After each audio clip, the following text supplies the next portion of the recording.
Fireworks cracked in the sky like angry thunder, but all eyes were on the massive stage built in the middle of the golden wheat fields. A red carpet stretched across the dusty ground, leading to a glowing platform where a young woman in a simple white dress stood proudly. Cameras flashed like lightning.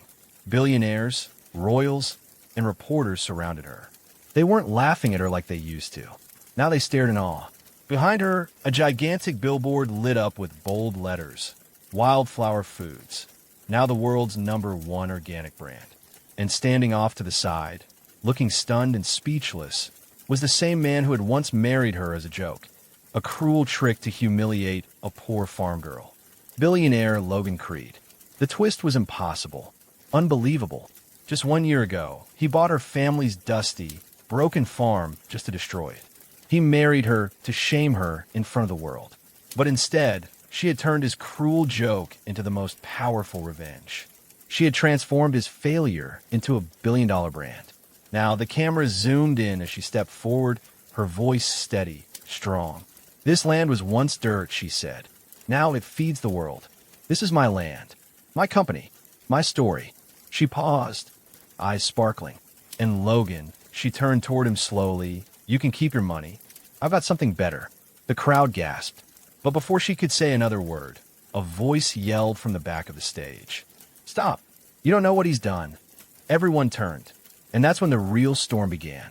1 year earlier, the wind howled across the fields of dusty Hayesville, a little town in the middle of nowhere.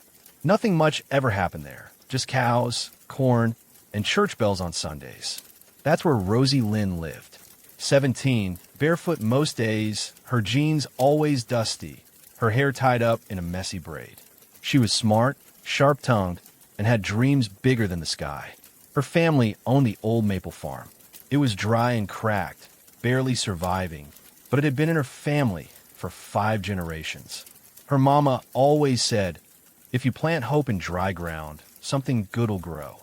Rosie believed that, even when the rain stopped coming. Even when her daddy passed and left them nothing but debt and cows too skinny to sell. One hot afternoon, as Rosie was stacking hay bales with sweat dripping down her back, a black car pulled up to the fence. Not just any car, a glossy mirror-black Rolls-Royce, the kind nobody in Hayesville had ever seen in real life. Out stepped Logan Creed. He was tall, perfect suit rich, with a smile like ice cream left too long in the sun. Sweet-looking, but melting fast into something messy. Everyone knew his name. Logan was the youngest billionaire in America. He had made his money through tech, fashion, and real estate. But rumors said he was heartless. Bought companies just to break them. Married and divorced 3 times before turning 30. He didn't believe in love. He believed in winning. Rosie stared at him, confused. He leaned against the fence like he belonged there. "You Rosie Lynn?" he asked. She wiped her forehead. "Who's asking? I want to buy your farm," he said with a smirk. "Triple the value." Rosie frowned. "It's not for sale." But Logan's smile widened. "Everyone has a price." Rosie crossed her arms. "Not me." That was the moment Logan decided something cruel in his heart. He looked around at the broken barn, the dry soil, the rusted tractor. She had pride, but no power. He'd teach her a lesson about pride, one the whole world would see. A week later, her mother fell sick. The hospital bills came fast and heavy. Rosie had no choice. She sold the farm, but on one condition. Logan had to promise not to tear it down. He agreed, signing papers with a silver pen. 3 days later, bulldozers arrived. Rosie stood in the fields, tears burning her eyes, as the machines rolled over her father's barn. Logan didn't even come to watch. He had flown back to New York, where he was already planning his next move: marry Rosie. Publicly, lavishly, then crush her. Why? Because she had said no to him. No one said no to Logan Creed. His PR team was thrilled. Marry a farm girl? The media will eat it up. Billionaire finds love in a haystack. But it wasn't about love. He flew back to Hayesville with a diamond ring the size of a grape and offered her marriage in front of cameras, in front of the town, in front of everyone. Rosie thought it was a miracle. She thought maybe he was sorry. Maybe he had a heart. They married on the dusty land where her farm once stood. She wore her mama's dress. He wore sunglasses and didn't smile once during the vows. That night, at their honeymoon dinner in a glass hotel, Logan told her the truth. This wasn't love, he whispered. This was a bet. I won. You lost. Then he walked out, left her alone at the table, and went back to his penthouse in the city. Rosie didn't cry. She stared out the window at the city lights. Then she took out a notebook and wrote one word at the top. Rebuild. The next morning, she went back to the land. It was bare, hot, and empty. But she planted her feet in the dirt and said, if this land belongs to me, I'll make it grow. She didn't know how, but she knew she would. Rosie found old seed packets in her shed. She read books from the town library about soil, water systems, and organic farming. She walked 10 miles to buy compost from Old Man Rupert. She sold lemonade to truckers on the highway to raise money for solar panels. The townspeople watched, confused. Some laughed. Some helped. One by one, things began to change. A blogger passed through town and wrote about the crazy farm girl trying to grow lettuce in a dust bowl. That blog went viral. Orders came in from all over. People wanted to support her. She named her brand Wildflower Foods because wildflowers grow even in hard places. 6 months later, a buyer from Hallmark called her personally. You're doing something special, he said. We want to feature you. Rosie smiled but said, only if I can keep it local. And that's when things really started. But just as Rosie was beginning to hope again, something happened that almost ruined everything. Late one night, someone broke into her small greenhouse and set fire to the seedlings. She woke up to the smell of smoke and ran barefoot into the night, screaming. Her tiny crops gone. Her hands burned trying to save them. Her hope nearly crushed. But in the ashes, something shiny caught her eye. A lighter, with Logan Creed's initials carved on the side. She held it in her hand, shaking. It wasn't just a cruel joke anymore. It was war. Rosie stood in the ashes barefoot, her breath caught between sobs and rage. The early morning sky turned pink and orange, casting long shadows across the scorched ground. Her tiny greenhouse, the one she had built by hand using scraps and borrowed wood, was now nothing but melted plastic and charred soil. But her fingers clenched around the silver lighter. Elsie, Logan Creed. Her heart pounded so hard it hurt. Her first thought was, he did this. Her second thought was, no one's ever going to believe me. Still, she didn't cry. Not this time. She rose slowly, her nightgown blowing in the breeze, and whispered, if he wants a fight, he's got one. The townspeople came running once the smoke cleared. Mrs. Dobbins brought blankets. Hank the postman carried buckets of water, even though the fire was out. The sheriff poked at the remains, shaking his head. Could have been kids messing around. Rosie just nodded, hiding the lighter in her pocket. She didn't tell anyone. Not yet. Later that afternoon, while her arms still stung from the burns and the smoke clung to her skin like sadness, Rosie stood by the fence and stared at the fields. All she had left were a few rows of potatoes, some spinach, and a tiny shed where she kept her supplies. But her mind was clear. Logan had played his game. Now it was her turn. She went into town the next day, with soot still in her hair, and placed a flyer on the town notice board. In big red letters, it read, Wanted, dreamers, builders, fighters. Help me grow the impossible. She offered no pay, only shared crops, food, and hope. Some people laughed. Others ripped the flyer down. But one by one, help came. First was Ezra, a retired army mechanic who offered to build her a stronger greenhouse. Then came Bella, a college dropout who knew how to market things online. Then a group of teens from the local high school who thought working on a farm for the gram would be cool. They didn't stay long, but they helped. Rosie learned fast. She grew lettuce in old bathtubs, tomatoes in upside-down bottles, and mushrooms in her root cellar. She built wind catchers from junkyard fans. She turned waste into compost. She even taught herself coding from free YouTube videos to build her own website. Wildflowerfoods.org was born. Orders trickled in, then poured. She started making deliveries using a second-hand scooter painted green and white with daisies on the side. Months passed. Winter came early that year, sharp and cruel, but Rosie's little operation didn't die. It grew. Logan, meanwhile, had forgotten her. Or so he thought. Back in New York, He was busy with Fashion Week and luxury launches. His name was in magazines. His smile sparkled on billboards. But he was bored. Every company he touched turned cold. Every party felt the same. Every woman he dated reminded him that nothing real stuck anymore. Then one day, at a business brunch in Manhattan, he bit into a sandwich from a trendy organic catering company. It tasted fresh, different. He flipped over the label. Wildflower Foods. He froze. Rosie's logo, a wild daisy over cracked soil, was staring back at him. He nearly choked. "What's wrong?" his assistant asked.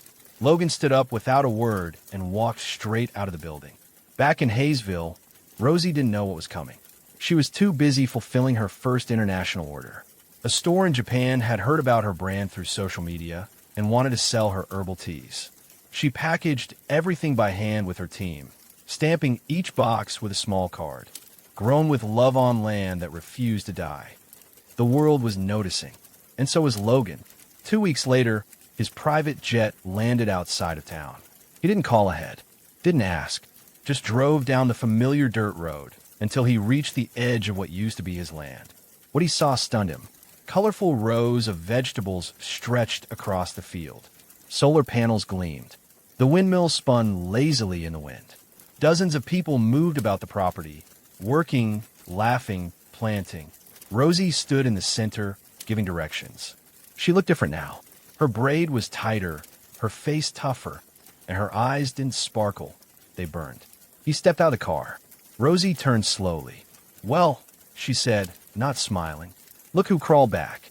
Logan lifted his hands in fake innocence. "Just passing through." She wiped her hands on her apron. "You passed through once already. Left some fire behind." His face twitched. "I don't know what you're talking about." She pulled the lighter from her pocket and tossed it at his feet. "Elsie." His eyes narrowed. "So you found it." Rosie took a step closer. "I rebuilt from the ashes you left me. You think that scares me?" Logan said nothing. He was looking around now. Not at her, but at the land. "You did all this?" he asked softly. "With dirt and spite," Rosie said. "Mostly spite." He smiled a little. "I came to offer you a deal." Rosie raised an eyebrow. "I'm not for sale." "Not you," he said. "Your company. I'll buy it. Right now. Any price." Rosie stared at him, heart pounding. This was it. The same offer her family had gotten. The same trap. She leaned in, voice low. "Let me tell you something, Logan Creed," she said. "You build a kingdom with lies. I'm building one with seeds. And mine's going to last longer." Then she turned her back and walked away. He stood there for a long time. The next day, the news broke. Wildflower Foods had been nominated for a Global Earth Award. Rosie had become the youngest female founder in the organic market to hit 10 million units sold. But while the world was cheering for her, Logan was planning again. This time, he wouldn't come with fire. He'd come with something worse. A letter arrived by mail 3 days later. No return address. Rosie opened it, her fingers trembling. Inside was a legal document. At the top, in bold, ownership of land. Full rights, transfer request. Logan wasn't trying to buy her company. He was trying to take back the land. And he had found a loophole. Her heart dropped. He had never legally signed over full rights.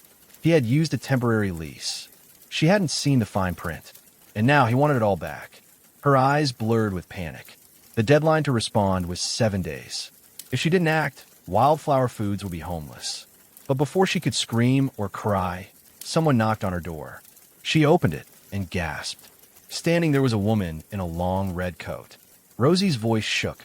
"Can I help you?" The woman smiled and whispered, "You're in danger. Logan's secret is bigger than you think. But I know how to destroy him." And that was when Rosie realized. She wasn't fighting alone anymore. Rosie stared at the woman in the red coat, her mouth slightly open. The wind blew strands of hair across her face, but she didn't move. She just looked. The woman was tall and graceful, with sharp eyes and a voice that sounded like it had said too many secrets over too many years. Her coat shimmered in the afternoon light, and in one hand, she held a briefcase. The other hand was extended in greeting. "My name is Mara Vale," the woman said softly, "and I used to work for Logan Creed." Rosie didn't shake her hand. "Why are you here?" Rosie asked, trying to sound brave. even though her heart was thumping like crazy.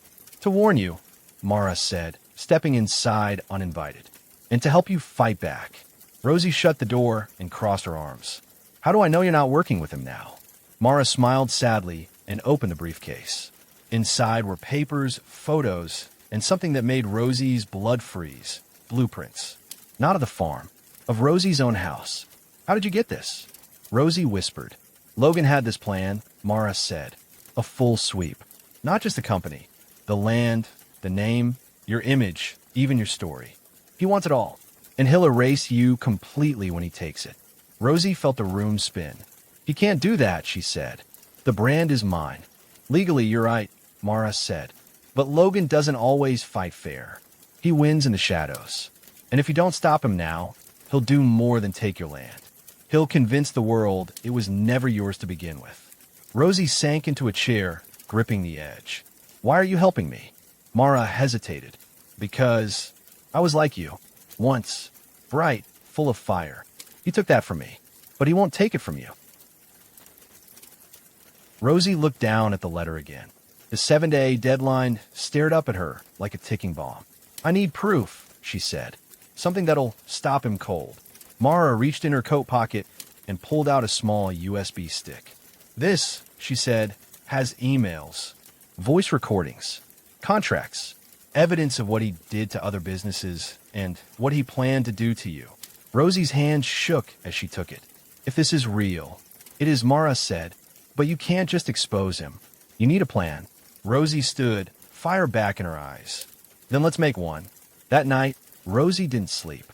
She sat in the greenhouse, what was left of it, and stared at the stars. She remembered sitting here as a child with her dad, when the farm was still alive. "If you ever get stuck," he once said, "don't try to win alone. Grow your roots deep. Ask for help." So she did. She called Ezra, Bella, Hank, even the kids from the high school. They all came. Mara stood by with her files and her sharp advice. Rosie laid it all out. "We've got 6 days to stop him. Here's the plan." The next morning, Rosie went public. She posted a video on Wildflower's website. In it, she told the story of how she'd built her business from ashes. She didn't name Logan, but she hinted at him. "A man once promised to help me," she said in the video, voice calm but strong, "then tried to burn me down. I rose anyway, but now he wants to take it all again. I won't let him." The video went viral. People reposted it with hashtags like hashtag #StandWithWildflower and hashtag Rosie's Roots. News outlets started calling. But Logan wasn't afraid. He sent Rosie another letter. This one had just 3 words. "See you soon. 3 days left." Then, on the 4th morning, Rosie woke to find 5 large trucks parked on the edge of her property. Men in suits were walking around with clipboards. One of them started measuring her crops. "What is this?" she shouted. One of the men turned around. "We're from Creed Enterprises.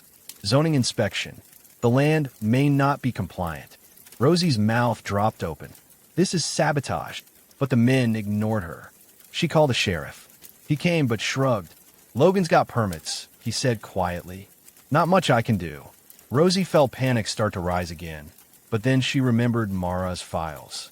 She ran back inside, plugged the USB, and started digging. And what she found made her jaw drop. Emails.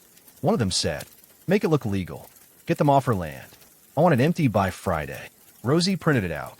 Now she had proof. But would it be enough? She ran to Bella. "We need to leak this. Now."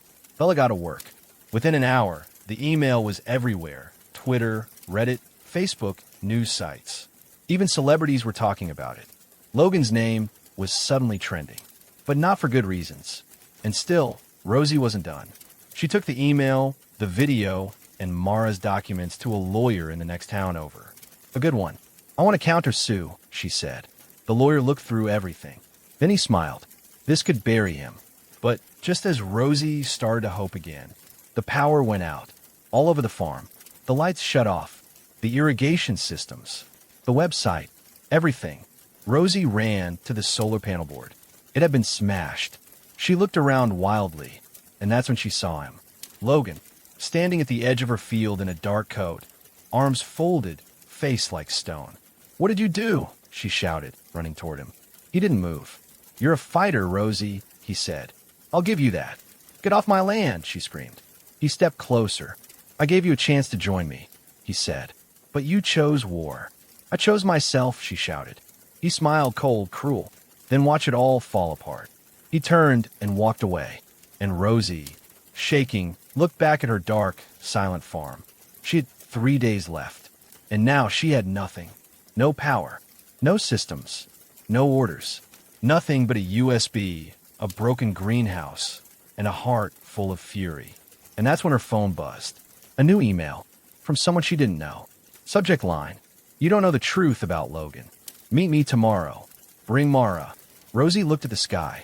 Thunder rumbled in the distance. The storm wasn't over. It was just beginning. Rosie stood by the broken solar panel, the twisted wires hanging like snapped vines, and stared at her phone screen. The email didn't have a name, just an address. A meeting point. Midnight. Edge of Crater Hill, near the abandoned train tunnel. She reread the subject line again. You don't know the truth about Logan. Meet me tomorrow. Bring Mara. Her thumb hovered over the delete button. It could be a trap. But deep down, she knew something. This wasn't over. Logan wasn't just trying to destroy her farm. He was hiding something. Something big. She turned to Mara, who had just arrived after hearing the news of the sabotage. He cut the power, Rosie said quietly. And someone wants to meet us. Midnight. Crater Hill. Mara's face paled. That's not a safe place. Rosie gave a dry laugh. Nothing's safe anymore. They made the decision together. They'd go, but not alone. That afternoon, Rosie gathered her team in the shed-turned office. Ezra, Bella, Hank, and 2 teenage helpers sat on overturned crates. The silence was heavy. Rosie took a deep breath. We've been hit hard. Logan's trying to bury us. But I believe we're close to something. Something he's desperate to keep hidden. She showed them the email, the documents Mara had, and told them about the midnight meeting. Bella shook her head. It could be dangerous. It is dangerous, Ezra said, his voice low.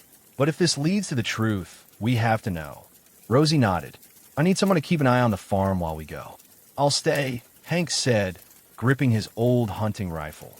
No one else is taking another step on this land. Rosie gave him a grateful look. Thank you.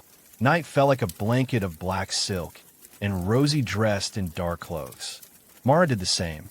The 2 women climbed into Rosie's rusty truck, the engine coughing awake like it didn't want to be part of this plan. They drove through the silent countryside, headlights cutting through fog. Crater Hill stood ahead like a crouching beast, the old train tunnel carved into its side like a yawning mouth. They parked, waited. 11:55. No one. 11:58. Still empty. At 12 o'clock sharp, a motorcycle roared from the trees. A man in a black helmet stepped off, his movements quick, careful. He walked toward them, but didn't remove the helmet.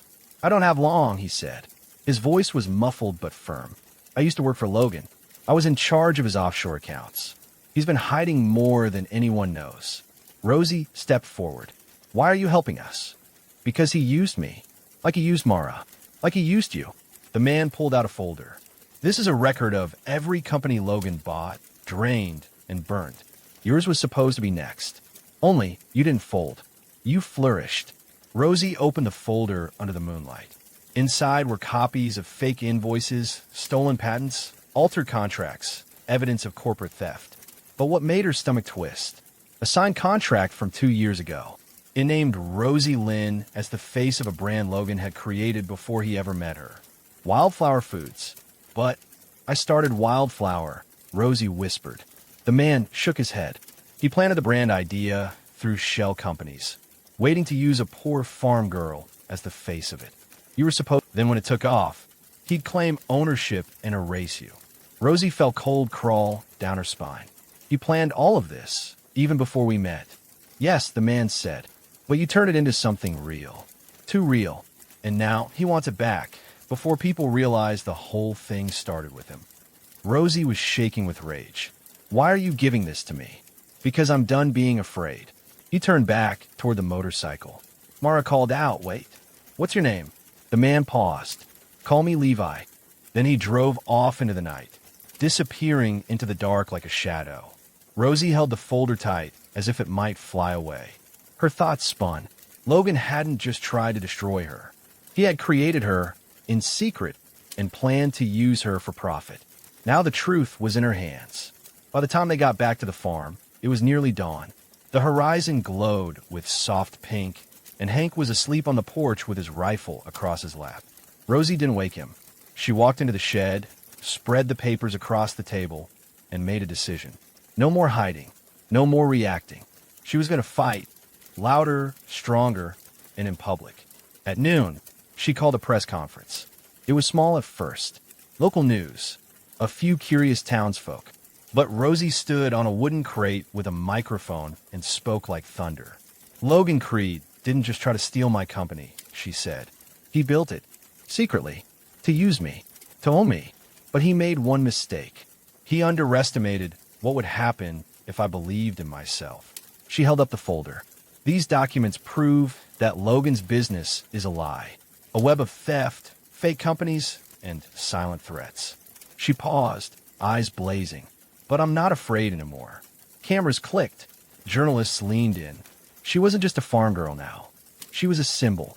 By that evening, major news outlets had picked up the story. Farm girl versus billionaire. The truth behind Wildflower Foods. Social media exploded. People from all over the world sent messages of support. Celebrities tweeted in her defense. Schools asked her to speak. Someone even made a song about her fight. But as the world cheered, Logan Creed watched from his office in his glass tower, his jaw clenched tight. He slammed his fist into the desk and picked up the phone. "Get the plane ready," he growled. "I'm going back there." Personally, back in Hayesville, Rosie stood in her greenhouse, the folder still clutched in her hands. That's when the sheriff arrived in a dusty patrol car. He stepped out slowly, holding something. A warrant. For what? Rosie asked, heart sinking. The sheriff looked uncomfortable. Logan filed a lawsuit. Claims this land was never yours. That you falsified documents. Rosie's hands went cold. "He's trying to flip this," she whispered. "I'm sorry, Rosie," the sheriff said, placing the notice on her table. "You've got 24 hours to clear the property, or they'll come take it." Rosie stood there, thunderstruck. Everything she'd built, everything she'd fought for, would be taken in a single day.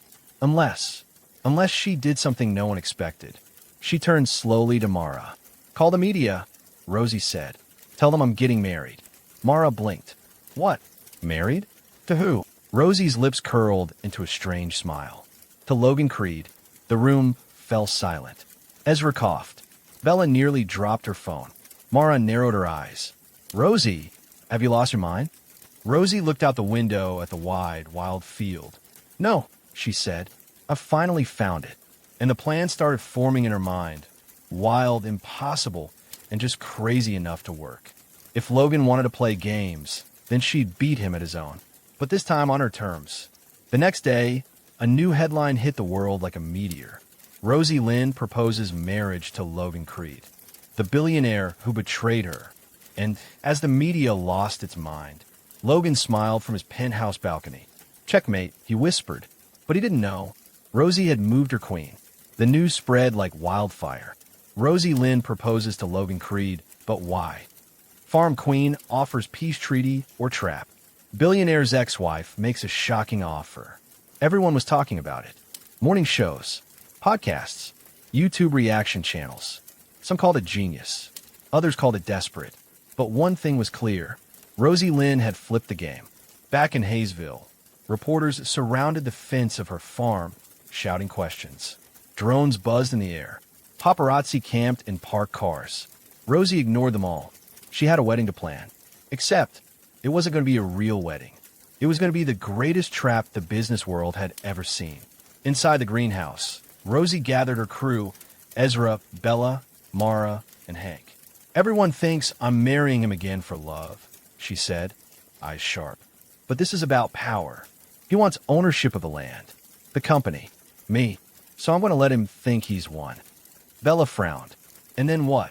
Rosie turned to Mara, who opened a laptop and clicked a file. On screen appeared a document with the heading, Premarital Business Merger Proposal, Creed and Lynn. "This is where it ends," Rosie said. We'll draft a fake agreement that looks like I'm transferring control of Wildflower Foods to Logan in the event of our remarriage. He'll sign it, thinking it's real. But the copy he'll be signing, she paused, smiling. It'll actually transfer ownership of all his shell companies back to me. Ezra raised his eyebrows. We're talking about legal trickery. No, Mara said. We're talking about poetic justice. Rosie added, I won't lie. This is risky, but it's the only way to beat him without a courtroom. If he takes the land, it's over. But if I get him to sign this, we bury him. Bella nodded slowly. We'll need a lawyer who can help us quietly. I've already called one, Rosie said. She's flying in tonight. She's used to David versus Goliath cases. Sounds like we're David with a slingshot made of daisies. Ezra chuckled. Rosie smiled, but inside she was scared. That night, she stared at her reflection in the mirror. Her eyes were tired, her hands rough, but her heart had turned to steel. The next morning, Logan Creed arrived in Hayesville. He stepped off his private jet in a Navy suit, sunglasses gleaming. He didn't look like a man coming to get married. He looked like a man coming to claim victory. Rosie was waiting at the end of the runway, wearing a sunflower yellow dress and an unreadable expression. He walked up to her slowly. So it's true. She nodded. You always said the world loves a good story. So let's give them one. Logan gave her a cool smirk. And what's in it for you? Peace, she lied. And maybe power. He raised an eyebrow, but said nothing. The reporters swarmed the makeshift press conference. Rosie smiled for the cameras. We were never really finished, she said sweetly. We're tying the knot again this Friday. Gasps. Flashbulbs. Headlines. Surprise wedding. Rosie Lynn and Logan Creed to reunite this week. As soon as the crowd cleared, Rosie pulled Logan aside. One condition, she said. Before the wedding, we sign a business merger document. Just to keep everything clean. Logan laughed. Always thinking like a CEO now, huh? She smiled. Learn from the best. He agreed. 2 days left. Mara, Bella, and the visiting lawyer, Ms. Paxton, worked around the clock to prepare the real document and the fake one. One would go to Logan. One would go to the notary. And at just the right moment, he'd sign away his empire. The night before the wedding, the farm was lit up like a fairy tale. Strings of lights sparkled. Guests arrived. Even celebrities RSVP'd. Everyone wanted to see this unbelievable reunion. Rosie sat in her old room, staring at her wedding dress. It wasn't the one from her first wedding. It was new, handmade, embroidered with wildflowers. Bella peeked in. You okay? Rosie nodded. I have to go through with it. For all the girls who get stepped on and told they're not enough. For everyone who thinks a dusty farm can't grow dreams. Bella grinned. You're more than enough, and you're about to prove it. The next morning was chaos. Reporters swarmed the entrance. Helicopters flew above. A giant tent had been set up in the wheat fields, decorated with roses and burlap and glass jars of lemonade. Logan arrived in a tailored white suit, smug as ever. Rosie waited in the back with Mara, the folder of documents in her hands. You ready? Mara whispered. Rosie nodded. Let's end this. The ceremony began. They walked down the aisle, Rosie barefoot as always. Logan at her side, gripping her arm a little too tightly. Vows were said. Cameras flashed. Then came the moment. Before we complete the ceremony, Rosie said, turning to the crowd, Logan and I would like to sign a small agreement, just to combine our business interests moving forward. The lawyer stepped up. 2 folders, 2 pens, 2 signatures. Logan didn't even read it. He just smirked and signed. Rosie signed, too, hand steady. The lawyer collected the documents. And just as the officiant said, You may now, Rosie turned toward the crowd. Wait, she said loudly. The music stopped. The guests blinked. Rosie stepped forward, holding the real copy of the agreement. Logan Creed, she said, voice ringing like a bell, just signed over every shell company he used to steal ideas, ruin dreams, and hide money. Gasps. What? No way. Rosie held up the document. You try to own me, control me, burn me down. But this farm, this business, this girl doesn't belong to you. And now, neither does your empire. Logan's face drained of color. You tricked me, he hissed. No, Rosie said calmly. I beat you. At your own game. Reporters exploded with questions. Cameras zoomed in. Rosie raised her voice one last time. This isn't just for me.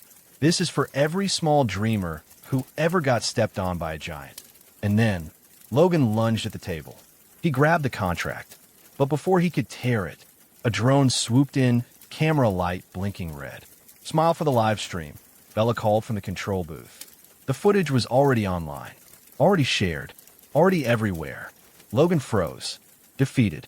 But then, from the back of the tent, a voice shouted, Rosie, it's not over. Look out. Everyone turned. A man burst forward holding a black folder.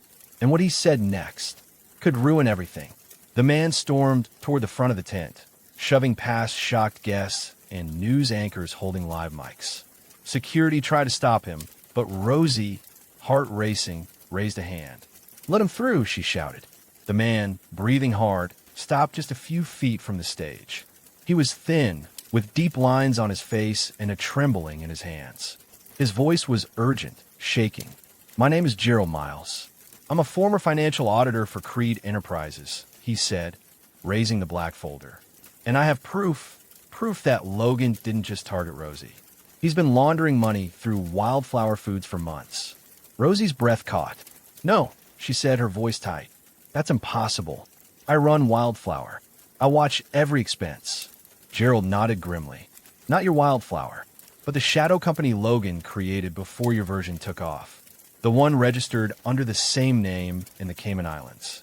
He used it to funnel money through your sudden success, without you knowing. Rosie's knees nearly gave out. What are you talking about? She whispered. He stepped forward, opened the folder, and pulled out documents, bank transfers, shell accounts, even a false tax ID filed under Wildflower Global Ltd. He kept your logo, your story, but used a separate chain of accounts tied to dirty investments, drug money, black market patents. And when the time was right, Gerald's voice cracked. He planned to merge your legal company with the fake one, making you the fall girl if it ever came out. The tent went silent. Even the cameras stopped clicking. Rosie felt the world spinning. I don't understand, she said weakly. He already tried to take everything. Why? Why this too? Gerald looked at her, eyes kind. Because Logan Creed doesn't just win. He destroys. And he never leaves a trail. Until now. Rosie turned to Logan. His expression was ice. You knew, she whispered. You used me again. Even while I rebuilt everything from nothing. Logan tilted his head, a cruel smile curling on his lips. You wanted to play the game. I just made the rules. A furious tear slipped down Rosie's cheek. You're a monster. Logan stepped forward slowly, whispering low enough that only she could hear. You think this little stunt will last? You've embarrassed me in front of the world, Rosie. That was brave, but it was dumb, because now I'm not just coming for your farm. I'm coming for your life. She slapped him across the face so hard that the entire tent gasped. Cameras flashed. Reporters yelled. Logan's cheek reddened, but he didn't flinch. He simply turned, straightened his collar, and said calmly, You'll be hearing from my lawyers and the government. Then he walked out, just like that. No police, no handcuffs, just a quiet exit. Rosie stood frozen. The lawyer, Ms. Paxton, rushed up. Rosie, those offshore records, if true, could trigger a federal investigation. But you could get caught in the middle if we don't act fast. I need to clear my name, Rosie said, her voice shaking. Fast. Gerald nodded. I know a reporter who works with whistleblowers. She'll take the evidence. If you go public, first, you control the story. Bella grabbed her laptop. Let's live stream it. Tonight. Rosie hesitated. I just faked a wedding. Turned a trap into a contract. And now I'm accused of laundering money. She looked around at the people she trusted most. I don't think I have anything left. Mara stepped forward, laying a hand on her shoulder. Yes, you do, she said. You have us. And you have truth. Rosie took a deep breath. Then she turned to the cameras still rolling in the back of the tent. People of the world, she said. This story just took another turn.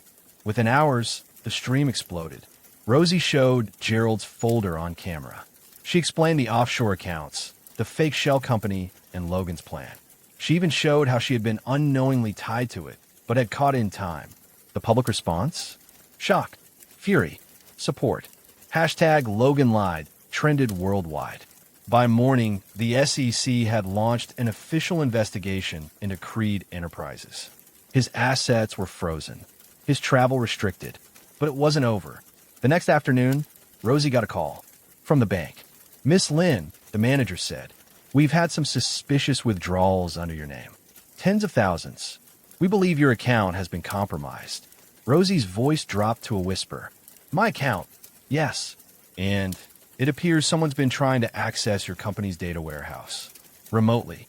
You may be under cyber attack. She dropped the phone. Bella, she yelled. Get to the server room.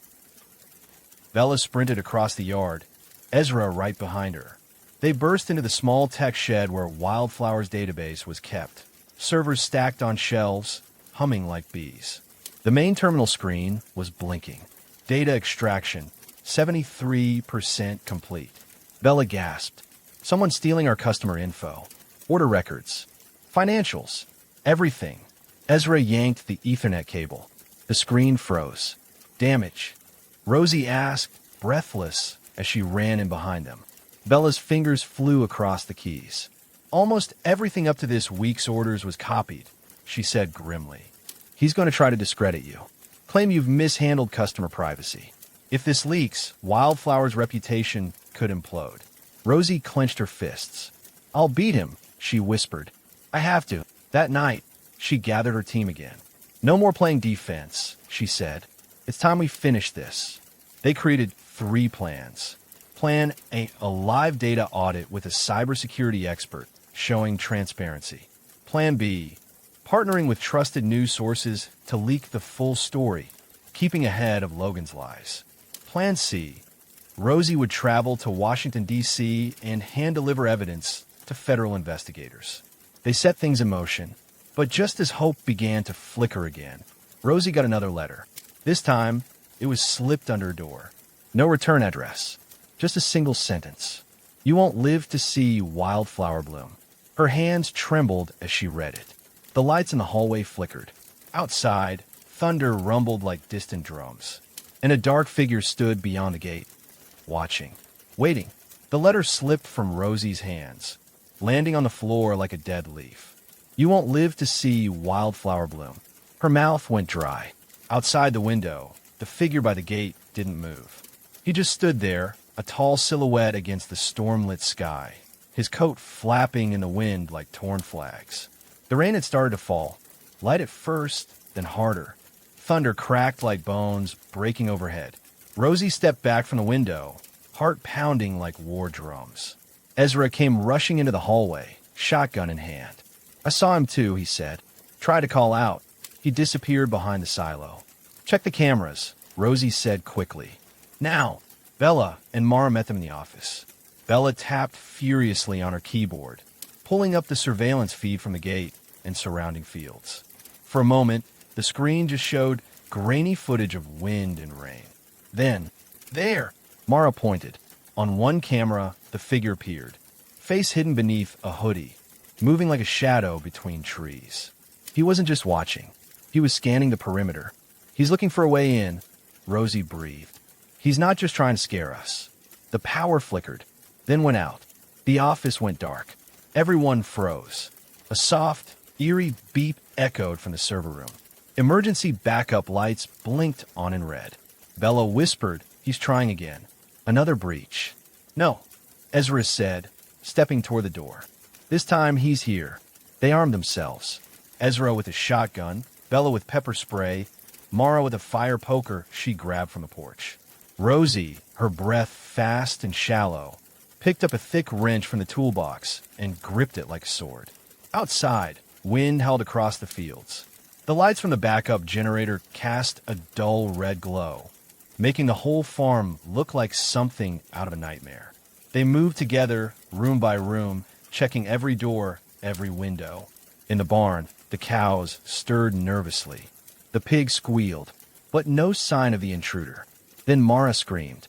They ran back to the greenhouse and found the glass door shattered. Inside, the plants Rosie had carefully nurtured were destroyed. Pots smashed, soil ripped up. rows of lavender and tomato seedlings, flattened under heavy boot prints. A single wildflower had been torn from its stem and nailed to the center table. On the wall, scratched into the glass with something sharp, were the words, "This is your final warning." Rosie couldn't speak. She fell to her knees in the dirt, rainwater dripping through the broken glass ceiling. Mara crouched beside her. "It's him. It has to be Logan." "No," Rosie whispered. He doesn't get his hands dirty. This is someone else. Someone working for him." Ezra was already on the phone with the sheriff. But it was no use. "There's no sign of forced entry," the sheriff said when he arrived. "Could have been local kids. Could have been a coyote." He shrugged, eyes heavy with doubt. "Sorry, Rosie. No real evidence." "They left a death threat," Mara snapped. "Yeah," he said, pocketing the note. "But it's not signed." Rosie stood slowly. Mud clung to her hands, to her skirt. Her eyes were tired, but a fire burned behind them. "If the law won't protect us," she said, voice flat, "then we protect ourselves." That night, everyone on the farm took shifts standing guard. Ezra stayed by the main gate. Bella rigged motion alarms using broken phones and baby monitors. Rosie didn't sleep. She sat alone in the server room, reviewing security footage over and over, frame by frame. That's when she saw it. A flash. One of the cameras, camera 9, had caught the intruder's wrist exposed as he climbed the fence. A bracelet, red string, with a tiny brass plate on it. Rosie leaned in, squinting. The name etched into the metal was faint, but visible. Tommy. Rosie's eyes widened. She knew that name. Tommy Deeks, local farmhand. Fired 2 months ago from a nearby ranch for theft. Rumored to be doing odd jobs for shady folks. People who paid in cash and silence. Rosie stood up fast. "We have a name." By morning, the news had spread. Someone had attacked the farm. The press spun wild rumors. Rosie Lynn targeted in farm vandalism. Is Logan Creed involved? Attempted sabotage at Wildflower HQ just days after wedding scandal. Rosie didn't answer the press. Not yet. She had other plans. She called in every favor she had. Former customers, lawyers, environmental groups, even influencers who had supported Wildflower Foods in the early days. By nightfall, she had something she never expected. A movement. People began showing up in Hayesville. Volunteers, reporters, activists, strangers. They came with tents, tools, and cameras. Here to protect the farm. One woman said, hugging Rosie. Here to fight for truth, said another. The farm became a fortress of kindness. Rosie stood at the edge of the field, watching dozens of people work together, planting, repairing, defending. But she wasn't celebrating. She was preparing, because something else had arrived in the mail. A court summons. Logan had filed a lawsuit claiming the public exposure of his emails and the fake wedding was defamation and sabotage of his business reputation. He was demanding $120 million in damages. Rosie held the paper in her hands and laughed bitterly. Now he wants my money and my silence, she said. Mara looked at her grimly. This is it, Rosie. This is the final battle. I know. Rosie turned toward the town courthouse. She stared at it for a long time. I'm going to walk into that courtroom, she said softly, and I'm going to finish this. But before she could say another word, Bella ran toward them, waving her phone. Turn on the news, she shouted. Rosie grabbed a tablet. On the screen was a breaking report. Logan Creed under criminal investigation. FBI confirms massive tax evasion scheme. The anchor continued. Sources say whistleblowers provided years' worth of data connecting Creed Enterprises to international fraud. FBI agents raided his New York offices this morning. Mr. Creed's current whereabouts are unknown. Rosie felt her knees weaken. Logan was on the run? Mara gasped. He's trying to disappear before justice catches up. But Rosie's phone buzzed again.